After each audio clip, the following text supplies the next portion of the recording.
Olá, tudo bem? Deus abençoe vocês. Gostaria de abordar um tema muito pertinente hoje, já lançando uma dúvida que deverá ser respondida no decorrer deste vídeo. Gênesis é literal? Gênesis é figurado? Bem, infelizmente hoje eu tenho visto, dentre várias discussões doutrinárias, até filosóficas que invadem o contexto cristão hoje, eu acho que certas visões sobre esse tema são até mais preocupantes que outras discussões ainda mais frequentes que temos no contexto cristão. E eu já deixo claro que eu creio sim que Gênesis é literal, é um livro literal. E eu gostaria de expor aqui os meus pensamentos que embasam essa minha crença, né? Partindo da análise do próprio livro.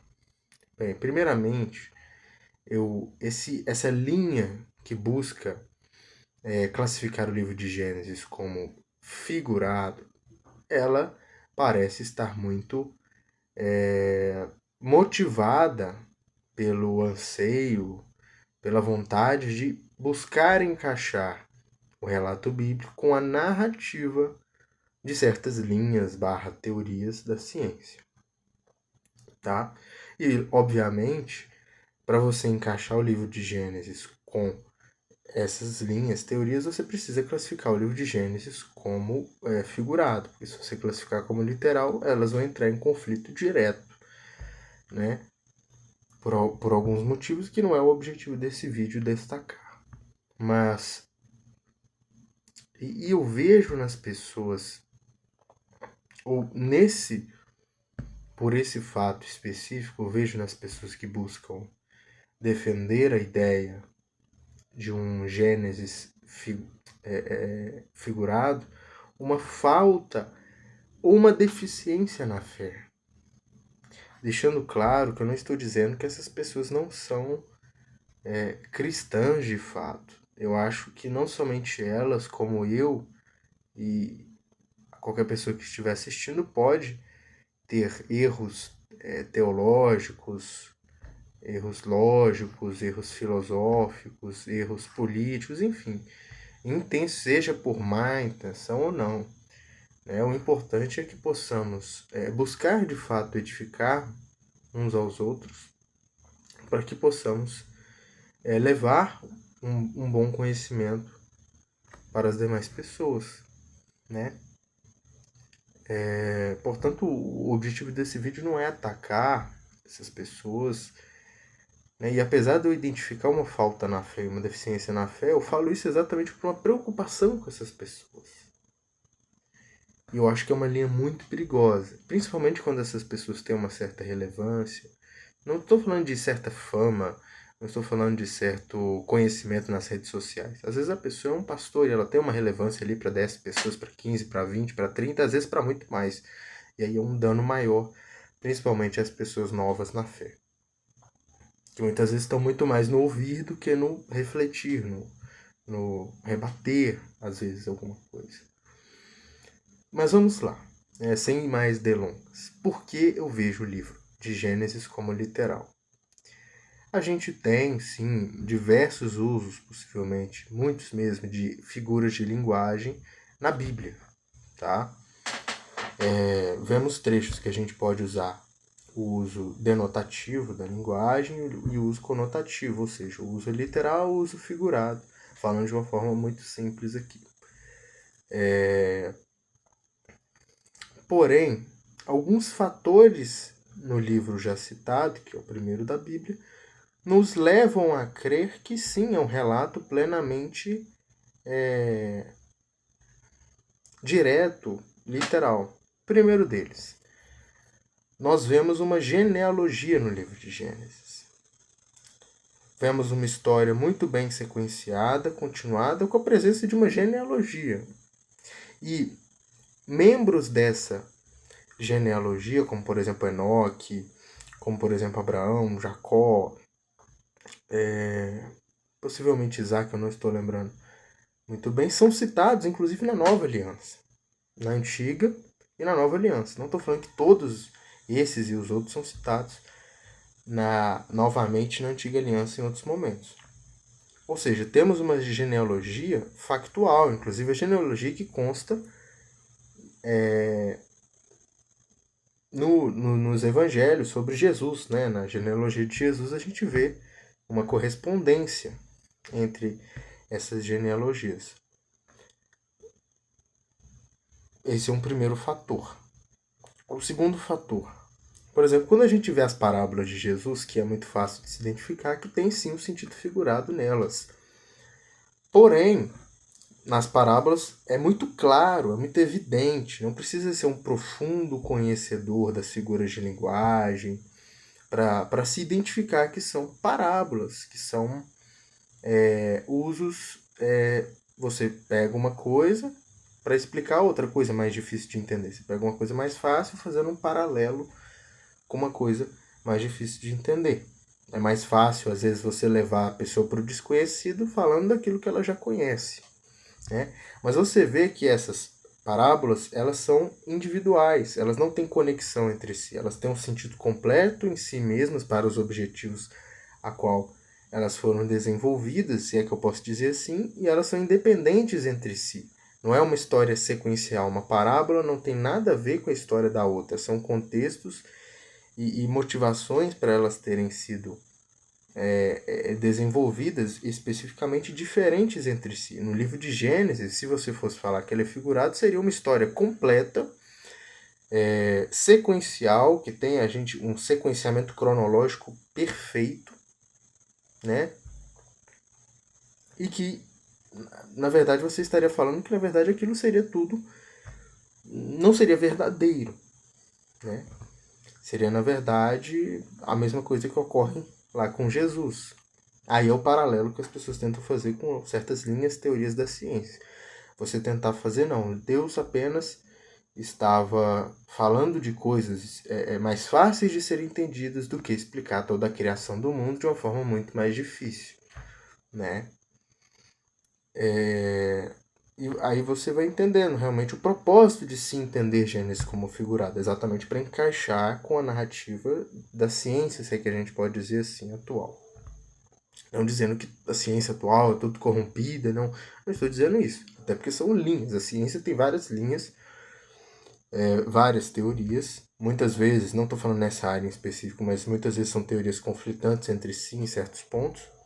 E linhas diversas. Perdão. Eu sei que é espirrar aqui. São linhas com pontos distintos que se contrariam entre si. Não sei se eu estou expondo da melhor forma possível, mas creio que só nesses pontos a gente vai entendendo, poxa, isso é uma história com H, não uma história com E. Isso é uma história, é um relato histórico, tendo o sequenciamento cronológico, tendo de fato, eu não posso dizer nem as personagens, porque são pessoas, tendo as pessoas que viveram naquele período com as coisas que essas pessoas fizeram, um relato muito complexo.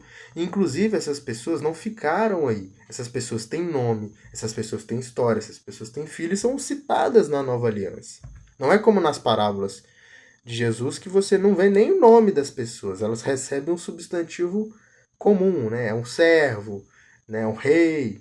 Né? Você não vê o nome dessas pessoas e essas pessoas nunca mais são citadas na Bíblia. Mas na Antiga Aliança, no caso do Gênesis, você vê essas pessoas sendo citadas posteriormente, a história delas é confirmada. Então eu acho que você negar esses pontos e se apegar à ideia de que, na verdade, o que está ali é figurado, é você desviar do escopo bíblico do que de fato a Bíblia diz de forma inerrante, inequívoca, infalível, né? E você ir para um lado de se aproximar com as ideias que a gente tem hoje na ciência, no mundo moderno. Eu lembro do que Paulo, não sei como isso está em outras traduções, mas se não me engano o que ele disse em Colossenses de argumentos plausíveis, mas ilusórios. Né? Paulo já falava também daquilo que é mera retórica, né? E muitas vezes coisas falsas são muito bem estruturadas, são muito bem construídas e são muito bem apresentadas, né? Por exemplo, temos filósofos da antiguidade que, se você for perguntar, poxa, eles apresentavam muito bem o que eles acreditavam, o que eles defendiam? Sim, eles apresentavam. Igual um investidor de pirâmide, né? Um estelionatário. Né? Aí a gente tem a má intenção, mas às vezes não é por má intenção, às vezes é por engano mesmo. Ele pode ter uma ótima oratória, ele pode ter uma ótima argumentação, ele pode. Não, ó, você pode ver que dá resultado. As pessoas estão recebendo, você vai confrontar isso? As pessoas estão recebendo aqui. Mas você descobre posteriormente que é uma pirâmide, que não é algo bom. Então, pessoal, tomemos cuidado com isso. Tomemos cuidado com isso. Claro, a gente pode citar assim que existe uma linha que vê Gênesis como figurado, igual tem pessoas que dizem que Apocalipse é figurado, tem pessoas que têm uma visão mais literalista, outras veem parcialmente figurado, parcialmente literal, ou mais figurado, menos literal, ou o contrário. Isso é normal. As pessoas vêm com raciocínios diferentes. Mas uma coisa é você usar do seu papel, né? Eu posso usar aqui para expor que existem várias linhas e mostrar os raciocínios, né? Mostrar o raciocínio de cada uma dessas linhas. Outra coisa é eu usar aqui para levar pessoas, ainda que não seja a minha intenção de fato, a fugir do escopo bíblico e meio que fazer um meio a meio de fé e mundo. Conhecimento de Deus infalível e conhecimento do mundo falível. Lembrando que a ciência é falível, tem diversas limitações. Não estou dizendo que devemos rejeitar tudo que a ciência produz. Não estou falando isso. Mas tem coisas que já são muito difíceis para a nossa capacidade humana buscar explicar. E até nós temos limites físicos mesmo de investigação, de construção. Né? Não é à toa que a própria ciência, por mais que queira, não consegue explicar muitas coisas. Outras parece que ela não tem muito interesse em buscar explicar. Mas, inclusive no quesito teológico, tem temas bíblicos que, se você me perguntar, eu não sei dizer o que de fato aquilo significa. Se aquilo é literal, se aquilo é figurado, se aquilo é figurado e literal ao mesmo tempo. Né? Eu não estou falando que outra pessoa não vai ter a capacidade de explicar isso. Né? Mas eu tenho temas da Bíblia que certamente eu não vou ter uma plena capacidade, uma maior capacidade de conseguir entender aquilo. Principalmente temas super complexos sobre a natureza de Deus, né? Ainda que sim, eu possa ter uma crença, né? Eu posso crer na Trindade, mas tem um ponto que você não consegue explicar da Trindade. Tem um ponto que excede o nosso entendimento, que eu não consigo sondar em Deus. Isso pelo fato também da natureza de Deus como ser insondável. Tem a parte que nós conseguimos sondar de Deus, que é somente aquilo que Ele permite que nós possamos conhecer e entender. Ou seja, até o que a gente consegue sondar de Deus, digamos assim, é porque Ele permite, né? Mas tem uma parte que a gente não conhece, né? O nosso conhecimento é parcial. Ainda que a gente vá conhecer, né? Ainda que na eternidade vamos ter uma outra visão, vamos, né, entender o que hoje a gente não entenda, o que a gente hoje não entende. Hoje em si, tem coisas que fogem à nossa capacidade de compreensão. E é isso, pessoal. Deus abençoe vocês. Um grande abraço.